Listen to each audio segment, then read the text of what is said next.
Okay, so number 6 guys. 자, 다음 그림을 보고 맞는 단어나 문장을 고르십시오. So, 다음 그림 is yung following picture. So, 그림 is picture. And then here, pugo, galing yan guys sa puda. Ibig sabihin to look or to see. And then yung ku dito is and. Ibig sabihin, tingnan mo yung picture. And then, 맞는 단어. Okay, so 맞는 is galing sa mata. Ibig sabihin is to be right or to be correct. Okay? And then 단어 here is word and na is or and then 문장 is sentence. So word or sentence. So minsan kasi guys yung choices is just a single word. Okay? And sometimes yung choices is katulad nito parang mga mga sentences. Okay? Kaya tano na 문장 is word or sentence 고르십시오. To choose. Okay? Ibig sabihin, pumili ka ng tamang sagot after mong tingnan yung picture. Piliin yung tamang word or tamang sentence na nagdi-describe dito sa picture na nasa box. Okay? So, ano ba yung nasa box, guys? Ano ba yan? It's ano ba to? Flies, no? Flies or yung pincer? Ano yung pincer? No. Penchi. Ito pala penchi. Sinabi ko yung sagot. Anyway, so this is penchi. Okay? So, yung isang noun dito is nipo. Okay? Nipo is nipper. Okay? So, ano yung pinagkaiba ng nipper sa nipo? So, usually, yung nipper is yung matalas yung dulo. Usually, mga mas pointed pa dito, no? So, hindi kasi makakita ng picture na mas parang flies eh, no? So, yeah, so that is snipper, yung medyo mas pointed yung dulo and usually ginagamit nating pangkat and maliit lang yung mga talim niya. Okay? So that is snipper. And yung penchy, ginagamit yung penchy also pangkat ng mga wires and pang-bend ng mga wires. Which is yung nangyayari dito. Okay? Ito yung wire and then binibend niya, not necessarily kinakat. Okay, hanapin natin yung word for wire and word for penchy and yung verb na to bend. So, alin yun guys? Number 1, unang-una, pwede nating eliminate yung nipo. Okay, nipo or nipper. So, basahin natin. 니퍼로 나사를 조이고 있습니다. Okay, and here, nasa. What is nasa guys? Nasa is screw. Okay, so wala namang screw dyan. So, automatic. Wait. Ito pala yung mali. Okay, so wala namang nasa dyan. Ibig sabihin, walang screw. Ibig sabihin, 1 and 2, pwede nating ma-eliminate. And then, yung number 3, yung nipo, pwede natin siya ma-eliminate din kasi yung nipo yung ginamit. So, kitang-kita, yung tamang sagot natin is penchy. Kahit hindi natin pa alam yung pinaka-meaning talaga ng mga sentence. But much better talaga, guys, is alam natin yung meaning ng mga yan. Okay? So, yung number 1, 니퍼로 나사를 조이고 있습니다. Okay?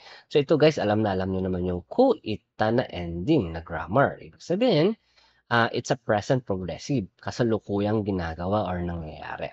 Okay? So, nipero, by using niper, nasa screw is, what is chuida guys? Chuida. Okay? Galing yan sa chuida kasi ito yung verb stem natin. Chuida. Okay? So, yung chuida, pwede natin siyang paikliin na cheda. Okay? Ang ibig sabihin yan is to tighten. Usually, mga bolts and nuts na pag tinatight natin. So, that is chuida. Okay? Here, screw, to tighten the screw using the nipper. So, malita. Okay? And then number 2, 펜치로. Okay, yung pincer. 나사를 굴고 있습니다.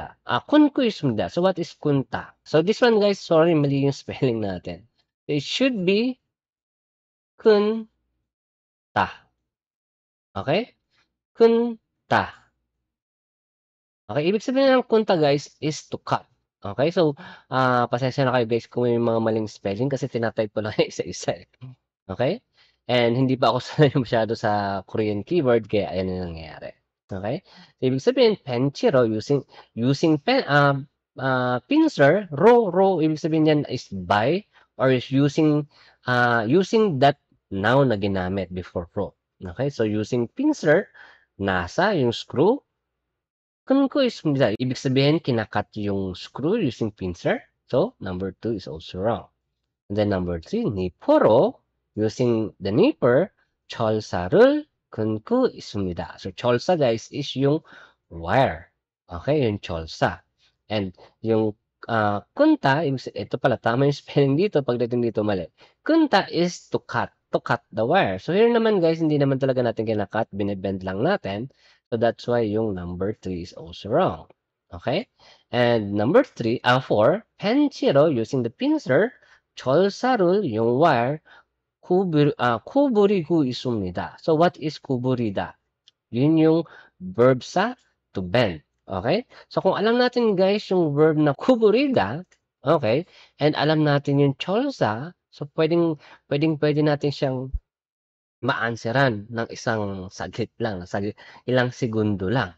Okay? So, answer here is number 4. So, parang yung mga answer natin is almost always 4, no?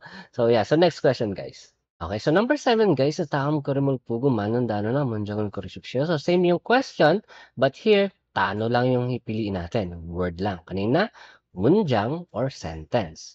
Okay? So ito na guys, napakadaling question lang. No? So ano ba yung nakikita nyo sa picture? It's just a vacuum cleaner. Okay, so alin yung vacuum cleaner? So what is vacuum cleaner in Korean? It's 청소기. Okay, 청소기. But for the sake of your vocabulary lesson or yung mga ibang words na andyan, ano naman yung mga ibang words na andyan? Okay, so 냉장고. So alam ko, alam na alam niyo rin itong 냉장고. So 냉장고 is yung fridge or yung refrigerator. Okay, 세탁기. So what is 세탁기?